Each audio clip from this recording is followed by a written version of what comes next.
Stories that analyze global and domestic politics. A dedicated show with varied perspectives, expert take, citizens' voices, detailed ground reports, and in-depth coverage from political corridors of the world. This is Race to Power, only on WION.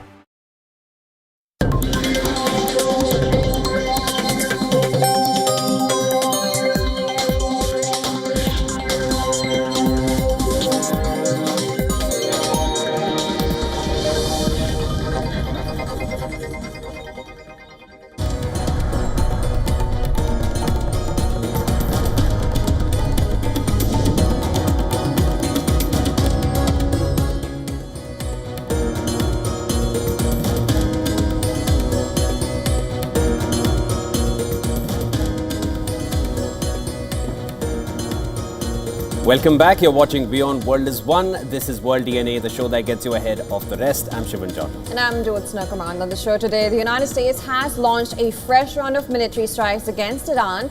U.S. Central Command says that the operation was aimed at further weakening Tehran's capability to threaten civilian mariners and commercial shipping passing through the Strait of Hormuz. And the latest escalation comes as tensions remain high across the Gulf. Now, with Iran claiming the U.S. attacks have once again triggered insecurity in the Strait of Hormuz, which is a critical global energy choke point. We'll get you all the latest on that. The hostile back and forth continues between U.S. and Iran, and also a devastating fire at a pub in Bangkok has killed at least 27 people. These are devastating visuals that have come in from the Thai capital, leaving around 60 others injured. The blaze ripped through the venue, trapping dozens of people inside and even sparking a major emergency response. The country's Prime Minister has spoken on this incident. We'll bring you the latest. Let's start with the headlines first. This is World DNA.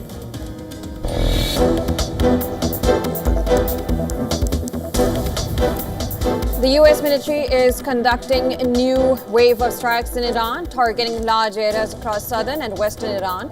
Iranian state media says latest strikes have killed at least one person and wounded 4 in Khuzestan province bordering Iraq.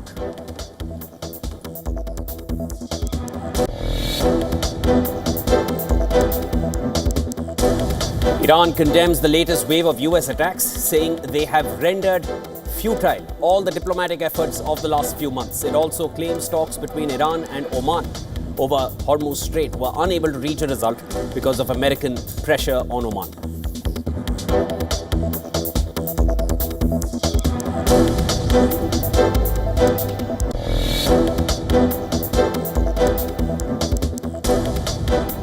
Oil prices rose more than 3% on Monday as escalating U.S.-Iran tensions heightened fears of disruptions to energy shipments through the Strait of Hormuz, despite President Donald Trump's statement that commercial traffic remains open.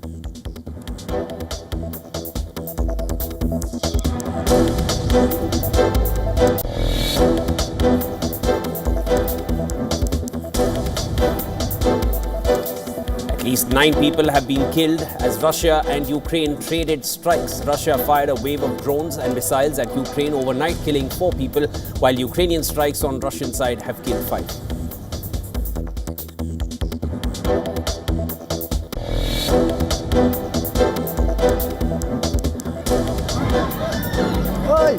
A massive fire in Bangkok bar has killed at least 27 people and injured dozens. Footage shared by first responders shows a huge blaze raging and plumes coming out of the front door.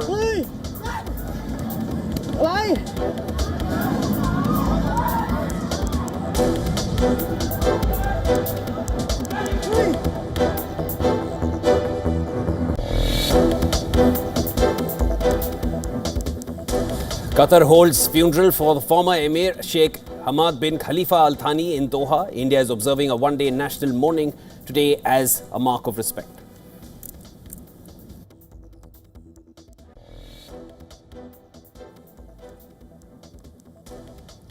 A preliminary report indicates that U.S. Senator Lindsey Graham died from an aortic dissection due to a cardiovascular disease, according to an update shared by Chief Medical Examiner's office.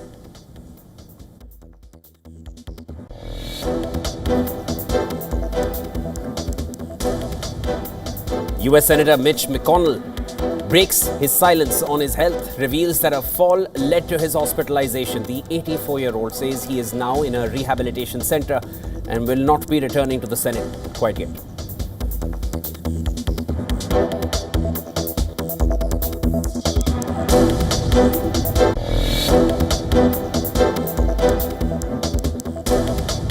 New study says at least 2,700 people died in England and Wales as a result of heat waves that struck in May and June.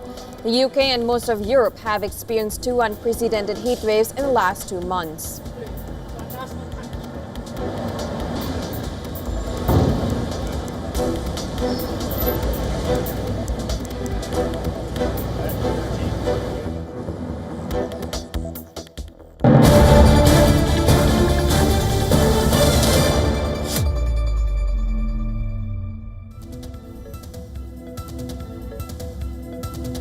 All right, we have some breaking news just coming in. Air raid signs have sounded across Bahrain as Iran continues its attack targeting the Gulf region.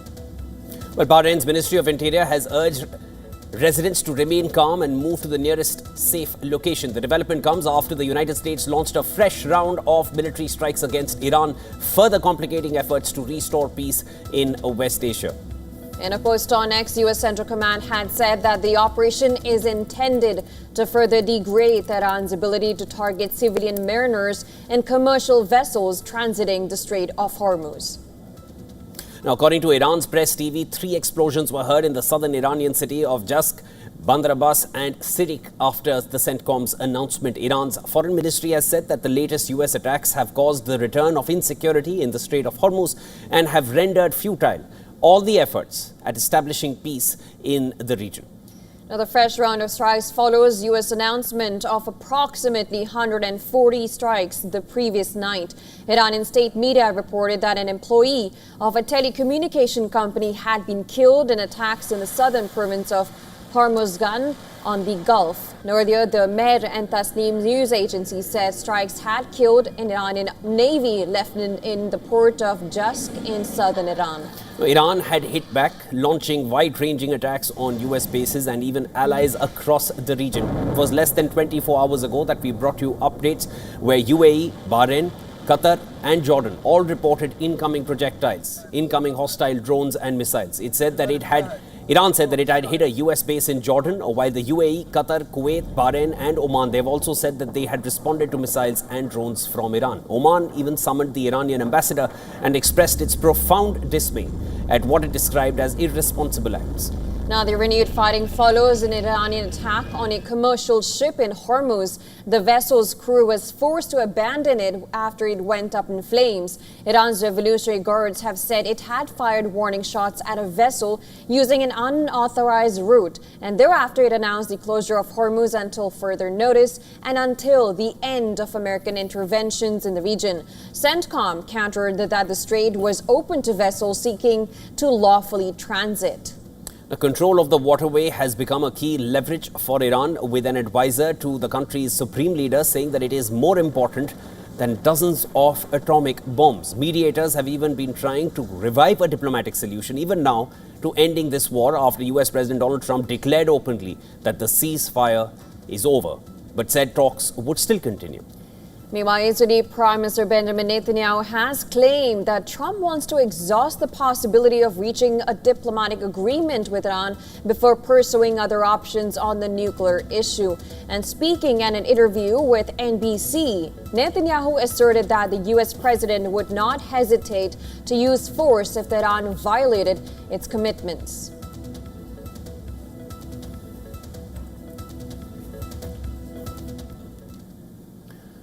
Continuing with West Asia, southern Lebanon's biggest city, Tyre, has faced the brunt of the ongoing war. And scores of displaced people arrived in the city amid Israel's occupation in the bordering region. Despite the ceasefire, people are living under uncertainty. Now, our correspondent, Ghadi Francis, gets you the ground report from Tyre. This ground report from southern Lebanon. Take a look. The calm Mediterranean sea water behind me does not really reflect the status quo in Sur. People are reopening their cafes, life is coming back to a sense of normalcy, but uncertainty is there and everybody is still cautious. Another war might reignite anytime. A fragile ceasefire does not give people the certainty they need, but still, they are picking up their lives, their pieces, and cleaning the rubble as much as they can. Sur is now a symbol of resilience in South Lebanon because it's one of the biggest cities in Lebanon, and it was home and refuge to the people fleeing from the farther borderline villages during the Israeli strikes. It endured strikes itself. 100,000 residents, and sometimes this number swells according to the war and how schools are opening and taking in refugees. Now, today, people are getting a sense of normalcy. They are going to clean the beach, and the municipality, the mayors, and all the activists are gathering at the Sur seafront to send a message of hope that this city shall not die. It has endured many wars during its history, its thousands years of history. And after all these wars, it is always like the phoenix risen from its ashes. I'm Ghadi Francis reporting from Sur in South Lebanon, and you're watching WION World is One. And a pipeline that's been silent for decades could soon make a comeback.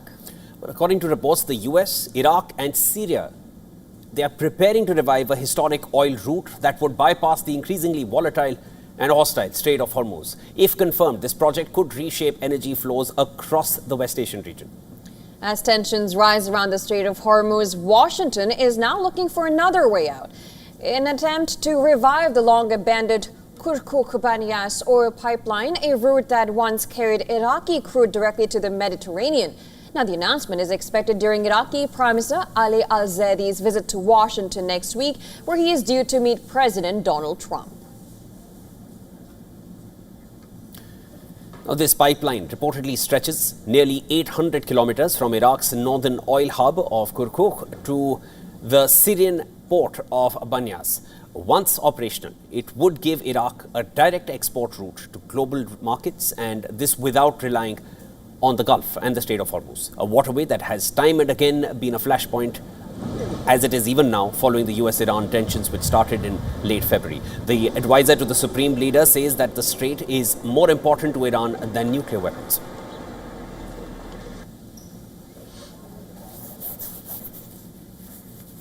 Now, the proposed route begins in Kirkuk, northern Iraq, crosses into Syria, and ends at the Mediterranean port of Banyas, like you can see on the map. Well, unlike Iraq's traditional export routes through the Gulf, this pipeline would bypass the Strait of Hormuz, offering an alternative corridor for oil exports if regional tensions disrupt shipping.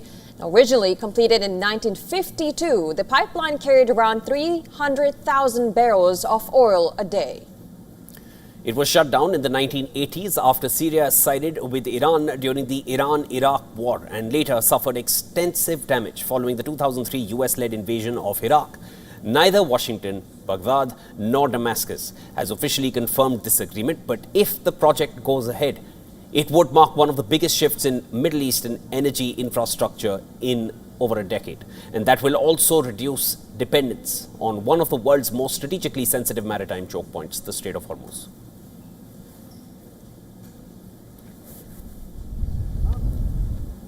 From the US, Senator Lindsey Graham, a longtime Republican lawmaker from South Carolina and a close ally of President Donald Trump, died at the age of 71.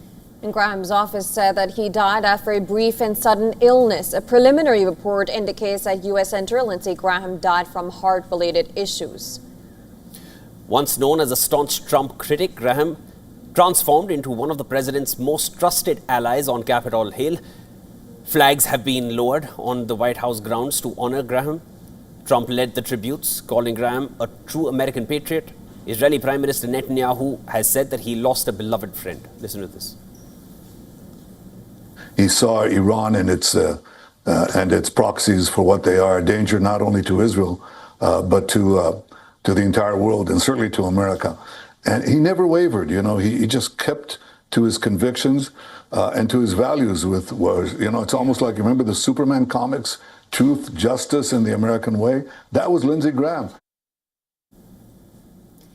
More widely known as a leading foreign policy voice, Graham courted several controversies throughout his career. He championed robust U.S. military support for Ukraine and Israel, pushed for a harder line on Iran. Among his most controversial remarks was his call for 500% tariffs on India, a proposal that drew sharp reactions and highlighted his hawkish stance.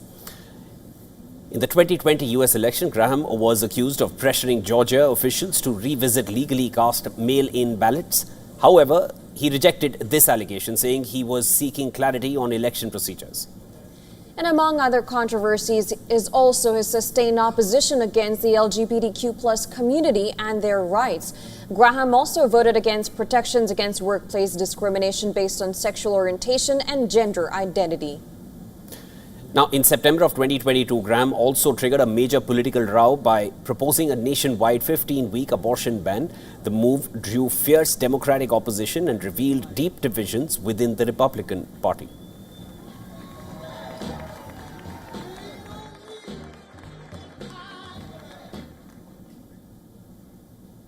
All right, shifting our focus to another active war front. Russia fired a wave of drones and missiles at Ukraine overnight, killing 4 people, while Ukrainian strikes on Russia and Russian-occupied areas of Ukraine killed 5.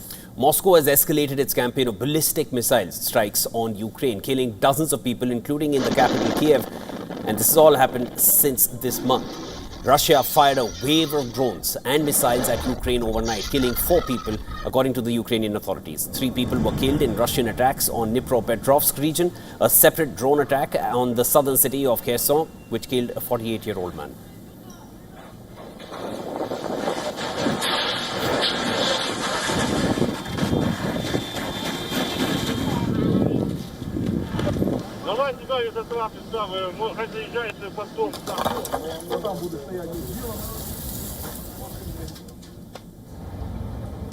Russian officials say that Ukrainian strikes on the Russian-occupied parts of Ukraine's Zaporizhzhia region, meanwhile left 4 dead.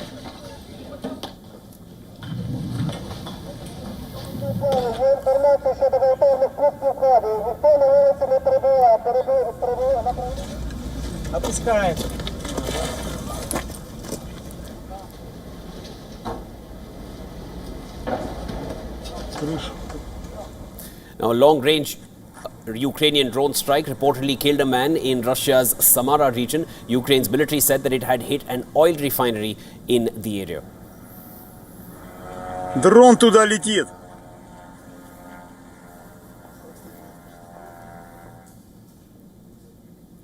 The Ukraine claimed that it struck 14 Russian vessels, including 10 tankers, in the Sea of Azov. This is part of Kiev's campaign aimed at enforcing a fuel crisis on Moscow's troops. A satellite image captured roughly in the central part of the sea showed smoke rising from a vessel, although its identity could not be verified. Now, the commander of Ukraine's drone forces also published footage said to show strikes on the vessels. He added that a total of 90 Russian vessels have been hit in the past 7 days, up to 1/4 of the wheat exports from Russia, the world's largest exporter of the grain, which passed through the Sea of Azov.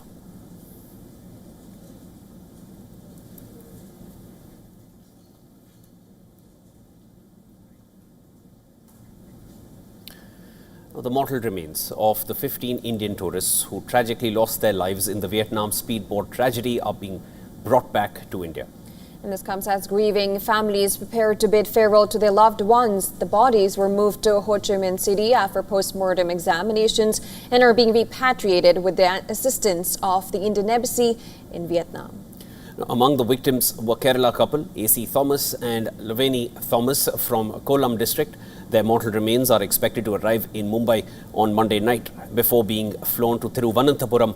The Kerala government's Norca department will coordinate the transportation of the bodies to their hometown of Kottarakara, where the family awaits their final journey home.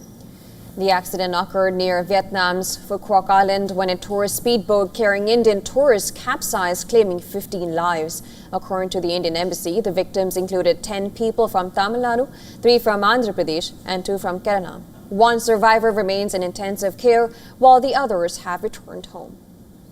Survivors arriving at Hyderabad's Rajiv Gandhi International Airport recounted the horrifying moments of the accident. They said that a powerful wave suddenly overturned the boat, leaving passengers struggling to escape. Some alleged that despite wearing life jackets, many were trapped beneath the overturned vessel. Survivors also claimed rescue efforts were delayed. Allegations that are now expected to be examined as part of the investigation. Vietnamese authorities have detained the speedboat captain and launched a probe into the accident. Back home, families across Kerala, Andhra Pradesh and Tamil Nadu continue to mourn as the country awaits the return of the victims for their final rites.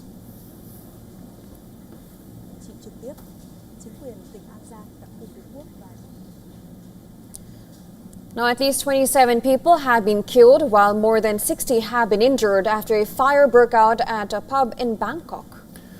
These are devastating visuals that you'll have on your screen now. They show a massive blaze shooting out from the doorway of the pub.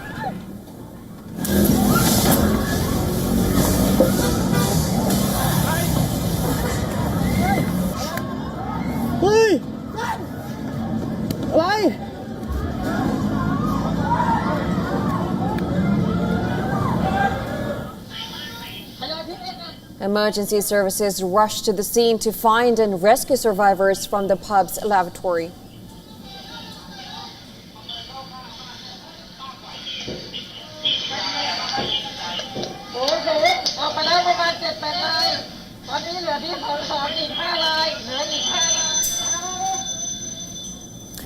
Rescue workers could be seen outside the pub with several rows of body bags on the ground.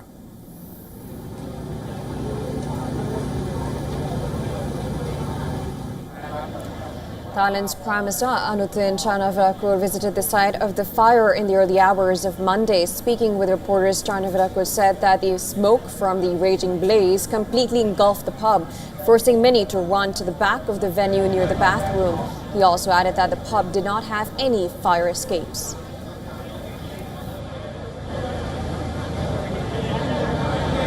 So many of them were not able to make their way out because they went to the back of the building, try to hide themselves away from the smokes, the flames in the toilet, and that's where we found most of the bodies.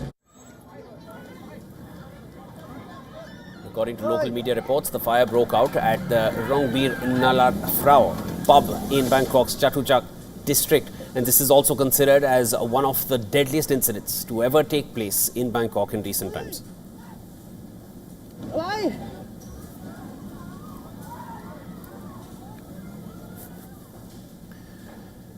And from India, the Supreme Court is set to hear petitions seeking a court-monitored probe into alleged misappropriation of donations at the Ayodhya Sri Ram temple. And the case comes as investigators dig deeper into the alleged cash thefts. While temple authorities push ahead with reforms, the hearing comes as a Special Investigation Team, or SIT, continues to examine claims of systematic theft during the counting of devotee donations. The SIT has been given time until July 15th to complete its probe. Investigators are expected to visit Ayodhya for further inquiries. Now, preliminary findings from the SIT point to major security lapses inside the donation counting room. Investigators say the CCTV footage captured around 70 suspected incidents over just 40 days.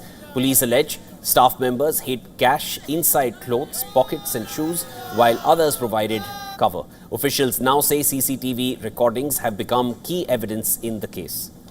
And police have also identified what they describe as a structured operation. Investigators say one accused, Avinash Shukla, allegedly carried out about 50 of the recorded thefts, while other members were assigned roles to plan, facilitate and divide the stolen money. The police investigation is continuing even as the SIT moves towards its final report.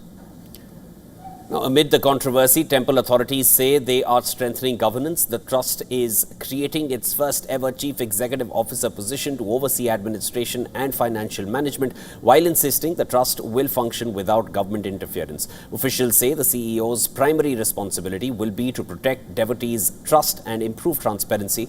And at the same time, the temple's construction, it continues. Sri Ram Temple Construction Committee chairman says that the main shrine is expected to be completed by the 15th of August.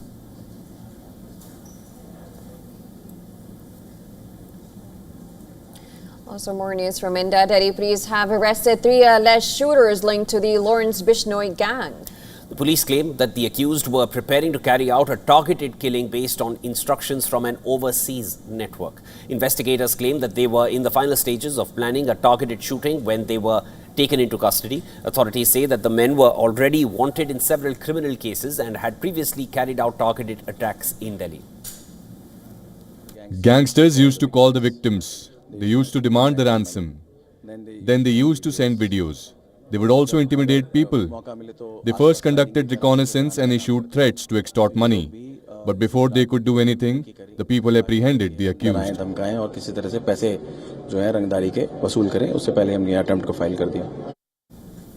The arrests come just a week after 2 alleged shooters linked to the Lawrence Bishnoi Harry Boxer gang were killed in a police encounter in Haryana, while the 2 men were wanted in connection with the murder of a gym trainer in an attack that was captured on CCTV. Police say the operation was carried out jointly by Delhi Police and the Haryana Special Task Force. Well, the case also comes as the gang's alleged international network faces growing scrutiny. The U.S. Federal Bureau of Investigation has announced a reward of up to $50,000 for any information leading to the arrest of Satinderjeet Singh, also known as Goldie Brar. The FBI alleges that he leads the gang's operations in North America and faces multiple federal charges, including racketeering, extortion, conspiracy, and drug trafficking. U.S. prosecutors have also charged Lawrence Bishnoi and Goldie Brar as part of a broader crackdown on alleged transnational organized crime. The charges include alleged links to extortion, violent crimes, narcotics trafficking, and the 2023 killing of Khalistani separatist Hardeep Singh Nijjar in Canada. Authorities emphasize that these are allegations and all accused are presumed innocent unless proven guilty in court.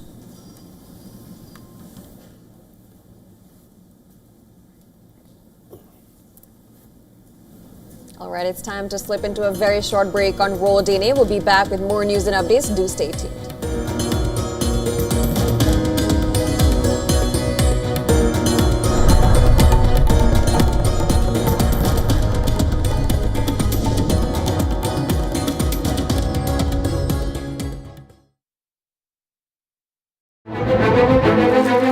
In-depth coverage of global issues broken down into facts, figures, and simple words. Backed with analysis from field experts who truly matter, because we believe in decoding the real picture for you. So you get a much wider and deeper understanding of stories from around the world, a 360-degree analysis. An award-winning documentary series, week after week creating the maximum impact. Watch WION Wide Angle at these times on WION. World is One.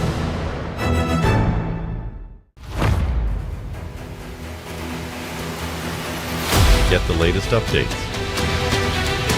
Breaking news. Credible, clear, continuous.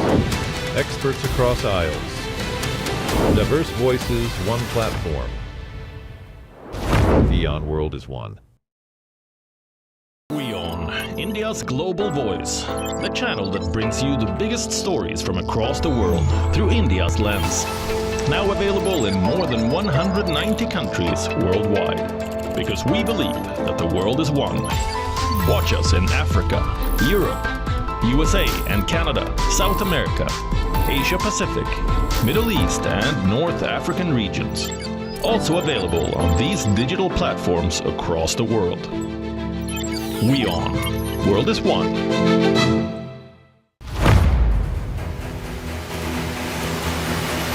Get the latest updates. Breaking news. Credible, clear, continuous. Experts across aisles. Diverse voices, one platform. WION World is One. In this rapidly changing world, is your health keeping pace? Best practices and breakthroughs, busting the hype with real insights. the timeless power of yoga and ancient healing. Good food, good mood. Small steps, big impact. Your health matters. Only on WION World is One. Because nothing matters more.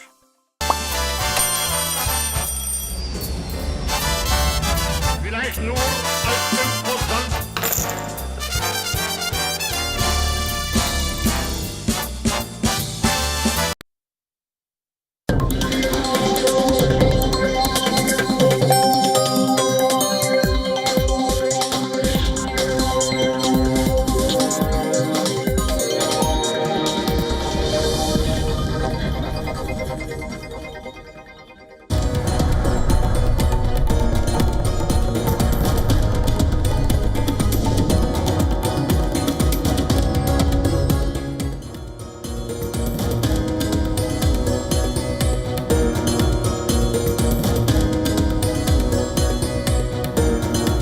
Welcome back, viewers. You're watching World DNA with Jyotsna. I'm Shivan. Lots more to discuss on this side of the show.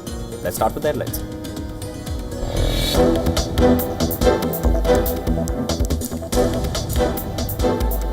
The U.S. military is conducting new wave of strikes in Iran, targeting large areas across southern and western Iran.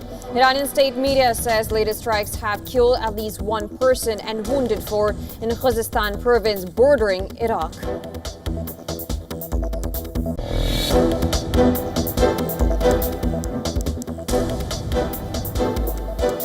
Iran's IRGC says it has fired missiles and drones at Prince Hassan Air Base in Jordan, setting fuel tanks, ammunition depots on fire. Air raid sirens have been sounded in Bahrain, instructing residents to take shelter.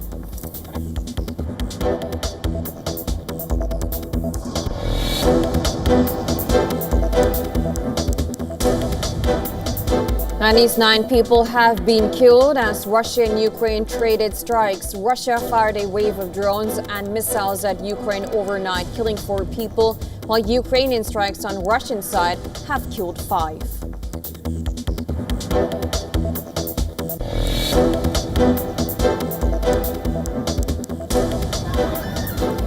A massive fire in Bangkok bar has killed at least 27 people and injured dozens. Footage shared by first responders shows a huge blaze raging and plumes of smoke coming out of the front door.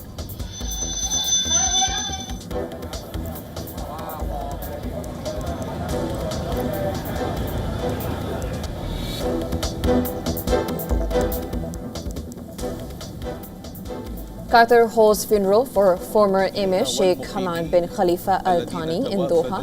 India is observing a one-day national mourning today as a mark of respect.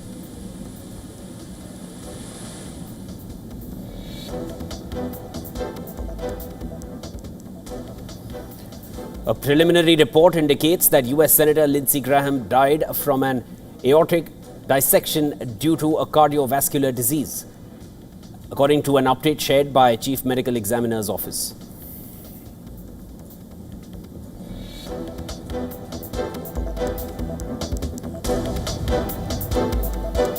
U.S. Senator Mitch McConnell breaks silence on his health, reveals that a fall led to his hospitalization.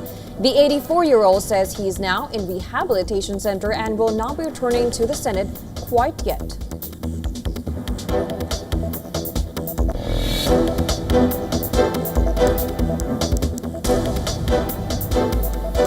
A new study says at least 2,700 people died in England and Wales as a result of heat waves that struck in May and June. The UK and most of Europe have experienced 2 unprecedented heat waves in the last 2 months.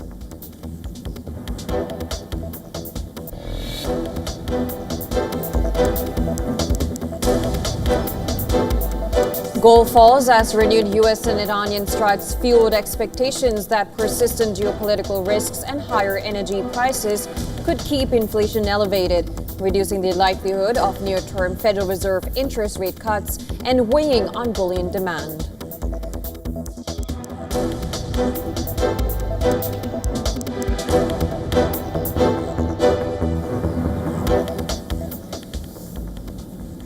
In a shocking incident, a 7-year-old girl was allegedly raped and murdered in Uttar Pradesh's Ghaziabad. The case has brought into recent focus the crimes against minors in India. Well, as per reports, the girl's body was found in an under-construction mall in Ghaziabad's Rajnagar extension area. Ghaziabad police have arrested 2 accused, 1 adult and 1 minor. Police say the arrests were made after analyzing CCTV footage and other evidence collected during the probe.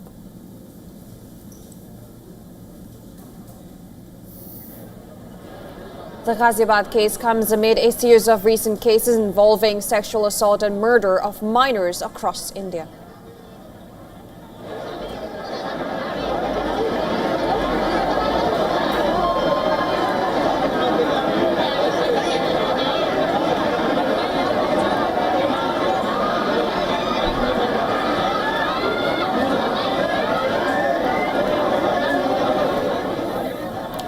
In West Bengal's Baruipur, an 11-year-old girl was allegedly raped and murdered on the 5th of July. Preliminary probe reveals that the minor was allegedly lured in and taken into a secluded place and gang raped. The man accused arrested in the incident was killed in a police encounter during a crime reconstruction. A 13-year-old was allegedly abducted on 18th of June in Rajasthan's Sri Ganganagar area. Police say that she was drugged, gang raped and held captive in a hotel for nearly 4 days. Then in Delhi, an 11-year-old girl was allegedly abducted, raped and killed in June, with police arresting a cab driver in connection with the case. In Maharashtra's Pune district, a 3-year-old girl's rape murder case, it led to a conviction with a special court finding the accused guilty. Now, such cases have intensified nationwide debate over child safety and the adequacy of child protection systems in the country.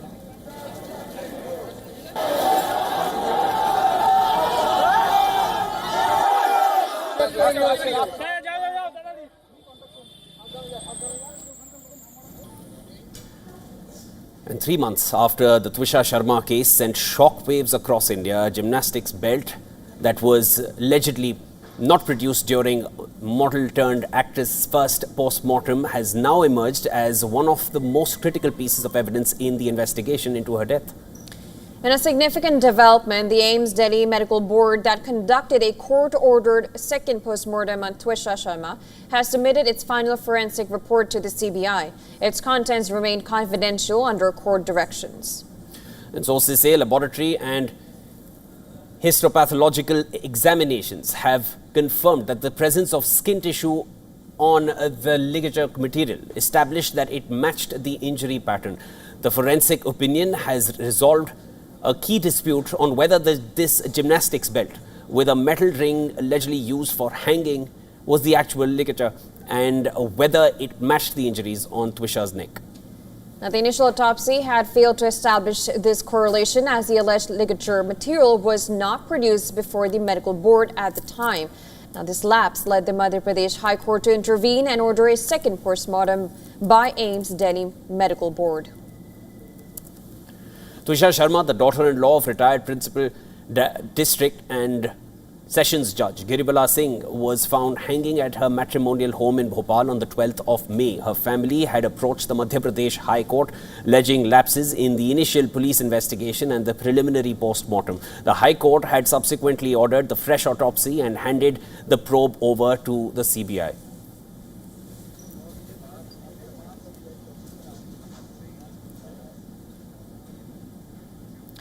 All right, another news. The rift within the India bloc in Tamil Nadu is widening. The TMK has firmly rejected calls by its former ally, the VCK, to bring MK Stalin's party and Chief Minister Vijay-led TVK under the National Opposition Alliance to jointly take on the BJP. The latest flashpoint comes after VCK Chief Toltiru Mavalan proposed a Kerala and West Bengal style arrangement where parties that are rivals in state politics remain partners in the India bloc at the national level. The proposal was soon backed by the Congress, which argued that opposition unity against the BJP should take precedence over state level political differences.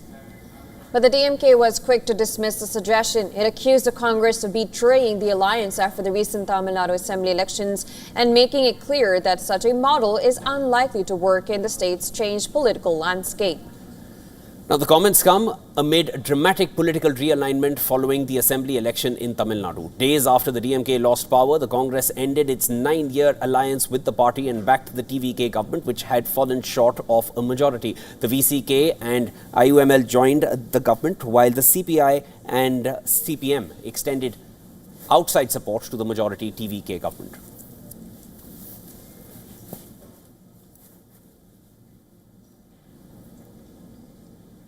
And today marks a decade of South China Sea arbitration ruling against China.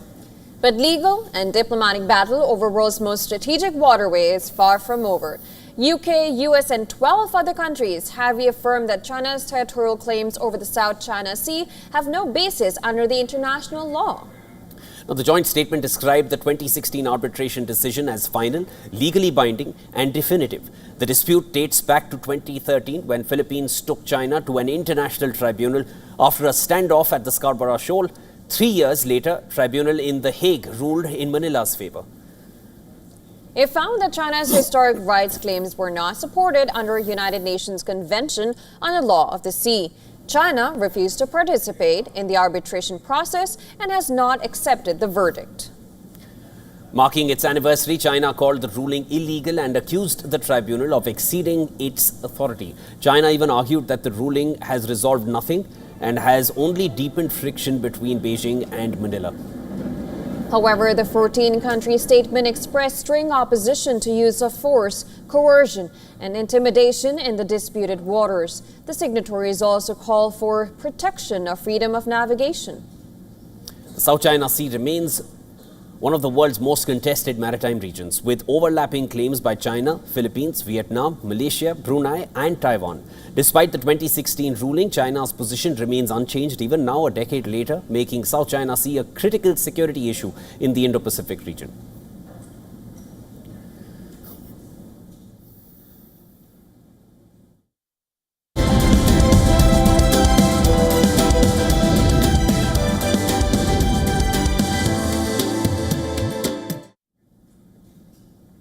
Nearly 2 weeks after twin earthquakes devastated Venezuela's Caribbean coast, the country is confronting a new crisis, an economic one.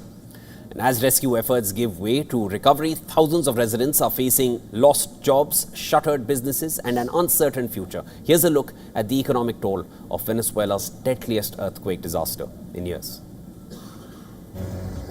Nearly 2 weeks after twin earthquakes struck Venezuela's Caribbean coast, the focus is shifting from rescue to recovery. The quakes devastated the coastal city of La Guaira, claiming more than 4,000 lives and leaving nearly 17,000 people injured. Once a popular beach destination for residents nearby Caracas, the city is now covered in rubble. I've got family out there and they've told me to leave. But I say I'm not leaving here because I've built everything here. And I arrived on this beach nearly 8 or 9 years ago. I have everything here. My customers, my friends, my house, my stall. According to the United Nations Office for Disaster Risk Reduction, the disaster has caused an estimated $37 billion in material damage. But beyond the physical destruction, the economic fallout is emerging as the next major challenge. For thousands of residents, the earthquakes have also wiped out their source of income. Beach vendors, shopkeepers, and small business owners are now struggling to survive as customers disappear and commercial activity remains disrupted. Some businesses that survived the tremors were later looted during the chaotic aftermath, adding to their losses. At 7 a.m. the following day, we were informed that our company, our warehouse, our store, the livelihood of many families was being looted. Around 60 or 70 families depend on this company.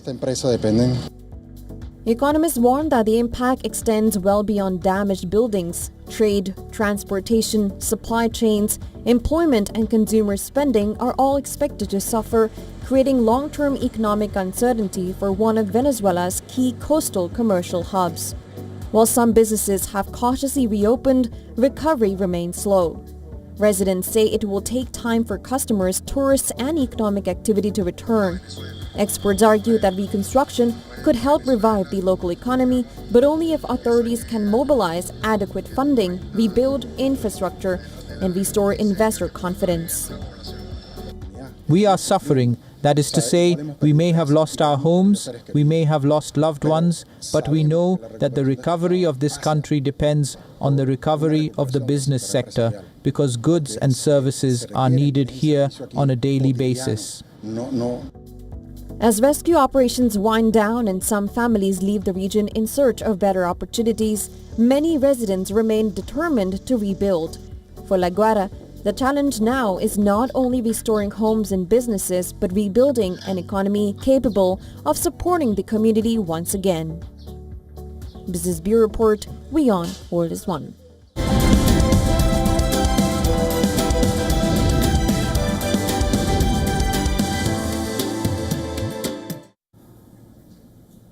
And the war in Ukraine has changed the way modern armies think about robots.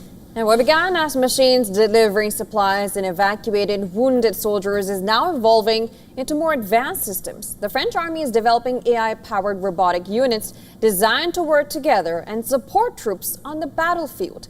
The project offers a glimpse of how artificial intelligence could shape the future of warfare. Take a look.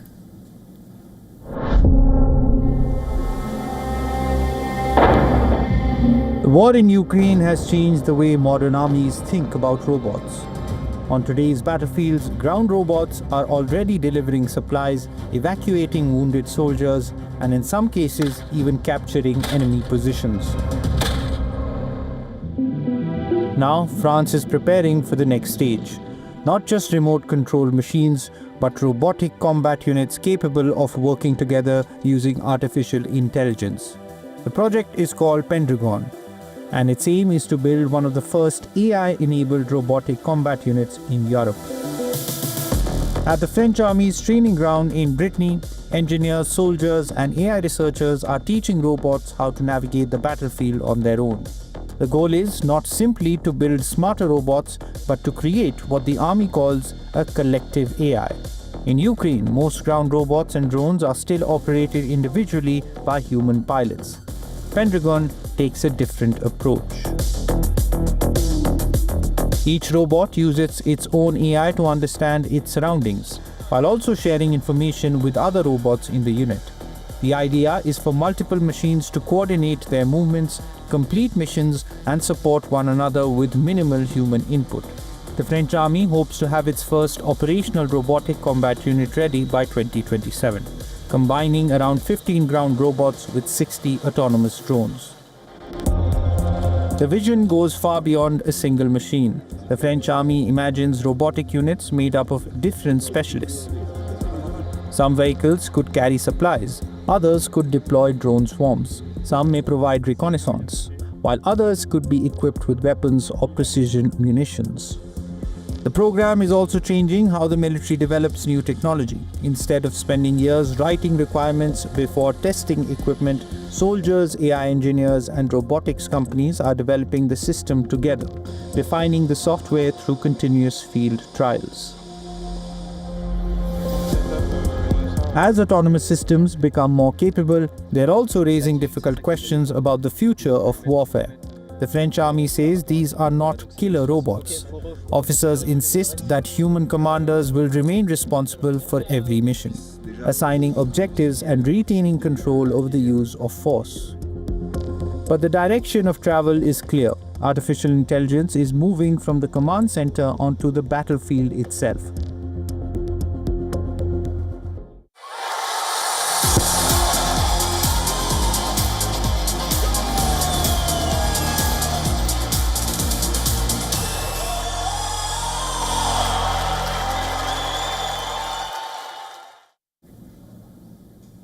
Jurgen Klopp has revealed how Liverpool tried to land Kylian Mbappe back in 2017 before he became a global star. And as the France captain lights up the FIFA World Cup, Liverpool fans are left wondering what might have been. Here's the story. France are favourites to lift the title this year and are just 2 wins away from a third World Cup crown. Mbappe is the driving force behind the France team, and he is the joint top scorer in the tournament. He also became the only player to have 8 or more goals in 2 World Cups. And after another brilliant performance at the World Cup, former Liverpool manager Jurgen Klopp revealed that the Reds went all out to sign Mbappe when he was 18 and playing his club football for Monaco. Mbappe had previously said that his mother, who is also his agent, is a Liverpool fan. Klopp, who is currently working as an analyst for a German broadcaster at the World Cup, said, and I'm just quoting here, "The most expensive non-transfer we invested in, we flew from Blackpool to Nice. In Nice, the entire Mbappe family boarded a private jet with 5 rooms. We really went all out. Then we flew in circles, talked with the family, and ate good food. We couldn't be seen. It was fantastic." And then he went to Paris. Now, despite Liverpool's attempt, Mbappe eventually joined PSG on loan from Monaco in 2017 before making the move permanent. And after 7 years in Paris, he moved to Real Madrid in 2024. Klopp and Mbappe have shared their admiration for each other on multiple occasions, and Klopp himself could be on the international stage soon, as he is set to be named the Germany head coach.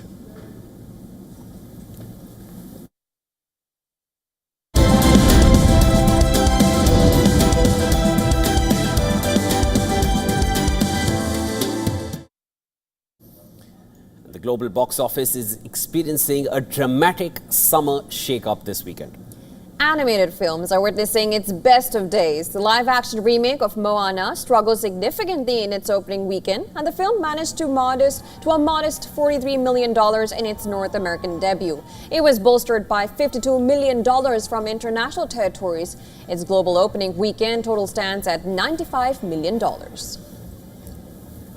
Meanwhile, Minions and Monsters held down the second spot in its second week of release. The animated spin-off has earned $280 million globally, and this animated sequel is also tracking towards profits. In stark contrast, the superhero sequel, Supergirl, collapsed during its third weekend in theaters. The global total currently stands at $99.4 million, and the film is heavily projected to wrap up its theatrical run with a lifetime global finish of roughly $130 million to $150 million. Meanwhile, the animated sequel Toy Story 5 continued to dominate ticket sales well into its fourth week of release. The movie officially crossed the $800 million mark global milestone, and now its global collection presently stands at $879.1 million. Now, driven by historic record-breaking opening numbers in international territories, the film is comfortably on track to become the third Hollywood release of the year to join the elite $1 billion club.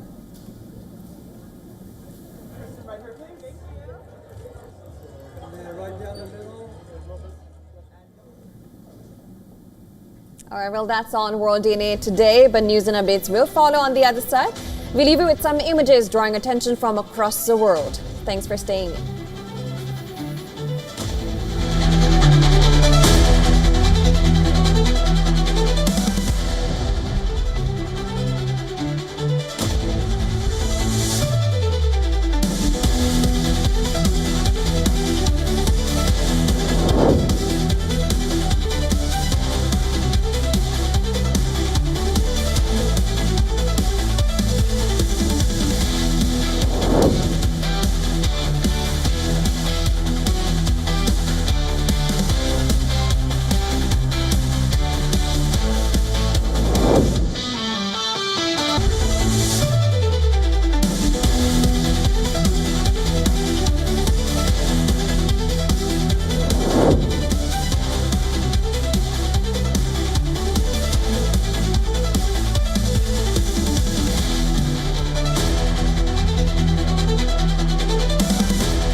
In-depth coverage of global issues broken down into facts, figures, and simple words.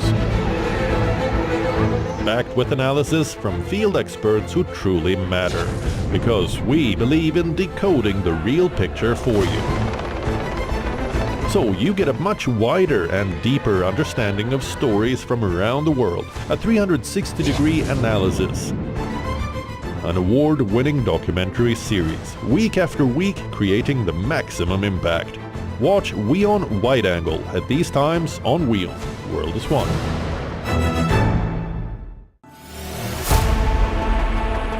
Know more? Understand better? Think ahead. Hello and a very warm welcome. You are watching Gravitas with me, Molly Gambhir.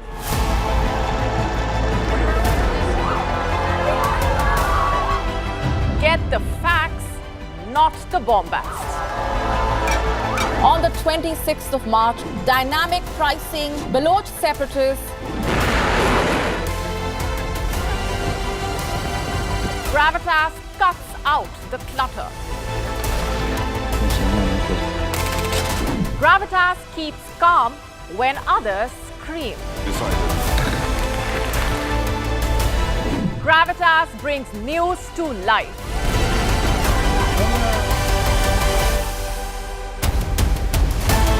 Weekdays 9 p.m. IST, 3:30 p.m. GMT. Gravitas. Seeing is believing. In this rapidly changing world, is your health keeping pace? Best practices and breakthroughs busting the hype with real insights. The timeless power of yoga and ancient healing. Good food, good mood. Small steps, big impact. Your health matters. Only on WION World is One. Because nothing matters more. Campaigns, elections, alliances, controversies, and power play. Stories that analyze global and domestic politics. A dedicated show with varied perspectives, expert take, citizens' voices, detailed ground reports, and in-depth coverage from political corridors of the world. This is Race to Power, only on WION. WION, India's global voice, the channel that brings you the biggest stories from across the world through India's lens. Now available in more than 190 countries worldwide. Because we believe that the world is one. Watch us in Africa, Europe, USA and Canada, South America, Asia Pacific, Middle East and North African regions. Also available on these digital platforms across the world. WION. World is One. The Israeli drone is above our heads all the time in Lebanon. More than 200,000 civilian homes have been destroyed. This looks like it used to be a toy for a little girl. Can't but wonder while I'm walking between all of this rubble, how many lives were destroyed, how many kids were traumatized, how many women lost their families. If this isn't a war crime, then what is? From the southern suburb of Beirut, I'm Radi Francis for WION. World is One.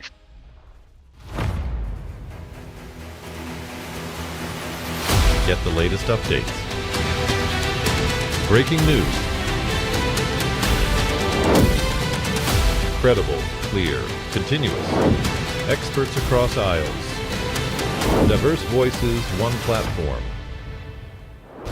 WION World is One.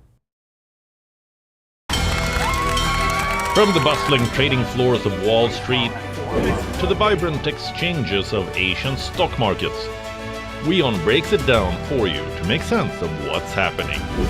As we reveal the key factors behind events, strategic battles, and the game-changing business decisions that shape the world. We bring you all of this and more on World Business Watch.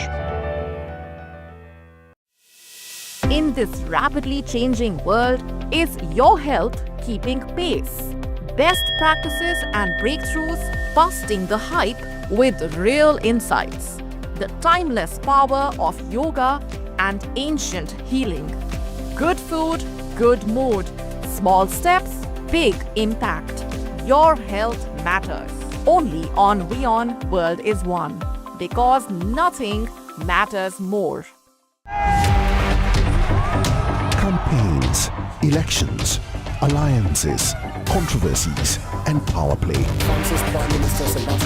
Stories that analyze global and domestic politics. A dedicated show with varied perspectives, expert take, citizens' voices, detailed ground reports, and in-depth coverage from political corridors of the world.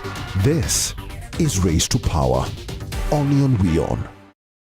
WION, India's global voice, the channel that brings you the biggest stories from across the world through India's lens. Now available in more than 190 countries worldwide. Because we believe that the world is one. Watch us in Africa, Europe, USA and Canada, South America, Asia Pacific, Middle East and North African regions. Also available on these digital platforms across the world. WION. World is one.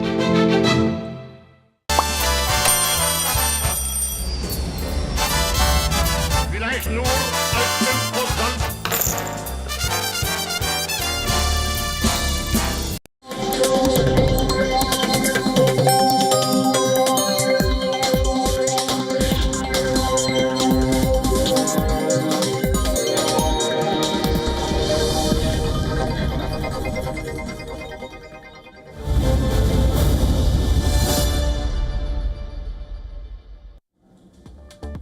Thanks for staying with us. You're watching WION World is One. I'm Adya Juneja and this is Speed News. Let's start with all the stories making headlines today.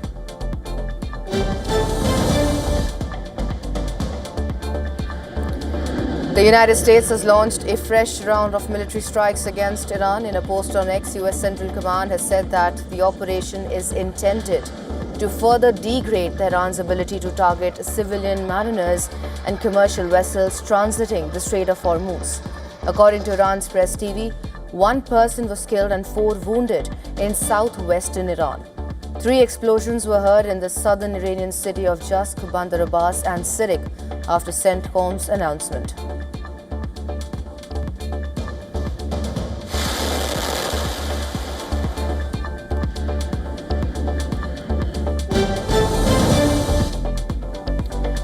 Iran's foreign ministry said that the latest US attacks have caused the return of insecurity in the Strait of Hormuz and have rendered futile all efforts at establishing peace in the region.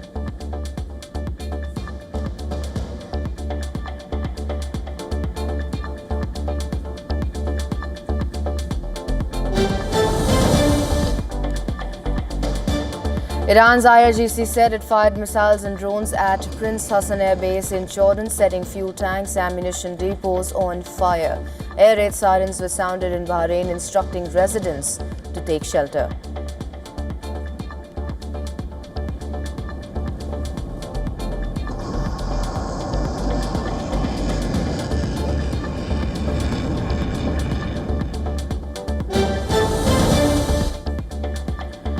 According to reports, the United States, Iraq and Syria are preparing to revive a historic oil route that would bypass the increasingly volatile Strait of Hormuz.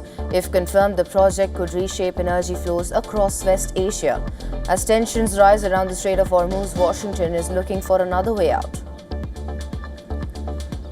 An attempt to revive the long-abandoned Kirkuk-Banias oil pipeline, a route that once carried Iraqi crude directly to the Mediterranean. Well, the announcement is expected during Iraqi Prime Minister Ali al-Zaidi's visit to Washington next week, where he is due to meet President Donald Trump.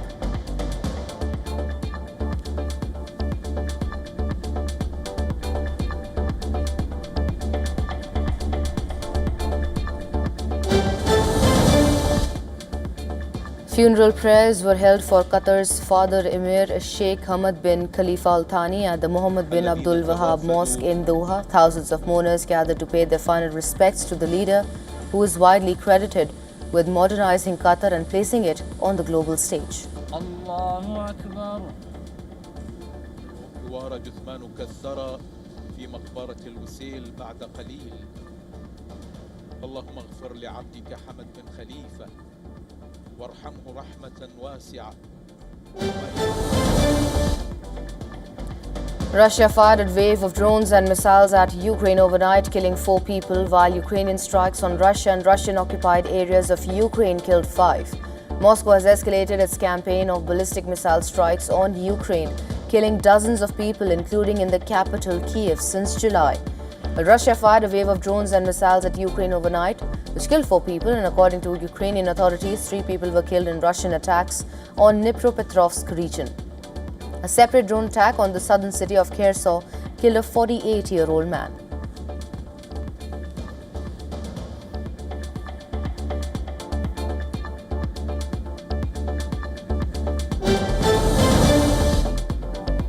Russia has been forced to suspend shipping in the Sea of Azov after 90 vessels were targeted by Ukrainian drones in less than a week. Ukraine's drone forces chief said that his units had hit 10 tankers and 4 ferries overnight, as well as a major oil refinery in the city of Syzran. The drone forces chief added that there has been several strikes on electricity substations in occupied Crimea.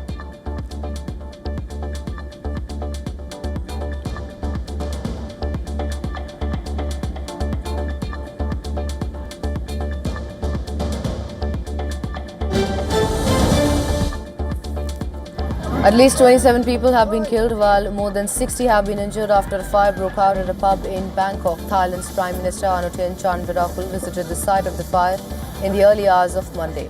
Speaking with reporters, Charnvirakul said that the smoke from the raging blaze completely engulfed the pub, forcing many to run to the back of the venue near the bathroom.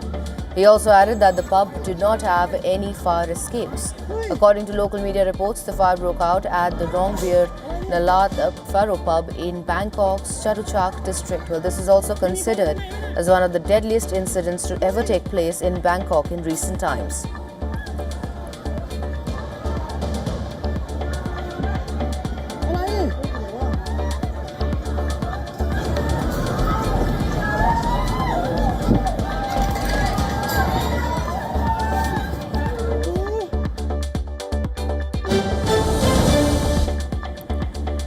The mortal remains of the 15 Indian tourists who lost their lives in the Vietnam speedboat tragedy are being brought back to India as grieving families prepare to bid